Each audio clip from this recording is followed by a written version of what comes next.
Friends നമ്മളെ പ്രാവിൻ്റെ ഗ്രോത്തൊക്കെ എല്ലാവരും നോക്കട്ടോ. ഇതിപ്പോൾ 2 കുട്ടികളിറങ്ങിയ പ്രാവും കുട്ടികളാണ്. അപ്പോൾ ഞാൻ പറഞ്ഞിരുന്നു ഇതിന് മുമ്പൊരു വീഡിയോ ചെയ്തിരുന്നു. പിന്നെ നിങ്ങൾ പ്രാവിന് പിന്നെ മസ്റ്റായിട്ട് കൊടുക്കേണ്ട കുറച്ച് മെഡിസിൻസ് മീൻസ് മൾട്ടി വിറ്റാമിൻസാണ് ഞാൻ കൂടുതൽ അതിൽ പറഞ്ഞിരുന്നത് കേട്ടോ. അപ്പോൾ അതുകൊണ്ട് തന്നെ നമ്മളെ പ്രാവിൻ്റെ ഒക്കെ ഗ്രോത്തും കാര്യങ്ങളും നിങ്ങൾക്ക് കണ്ടാൽ മനസ്സിലാവും. അപ്പോൾ നല്ല ഹെൽത്തി ആയിട്ട് വരും കുഞ്ഞന്മാരെ. ഞാൻ പിന്നെ കാണിച്ചു തരാം. ഇവിടെ കണ്ട് നമ്മളെ കുഞ്ഞന്മാർ കേട്ടോ. പാകിസ്ഥാൻ ബേർഡിൽ നമുക്ക് നിലവിൽ കുറേ ബേർഡ് സെയിലിനുള്ളതുണ്ട്.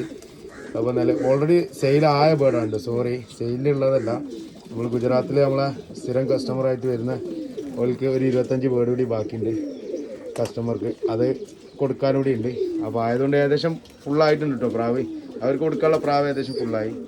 അപ്പോൾ നിലവിൽ പിന്നെ നമ്മളെ ബേർഡിൻ്റെ ഒക്കെ ക്വാളിറ്റി നോക്കുക കേട്ടോ. അത്യാവശ്യം നല്ല ഹെവി ആയിട്ട് വരുന്ന ബേർഡുകളാണ്.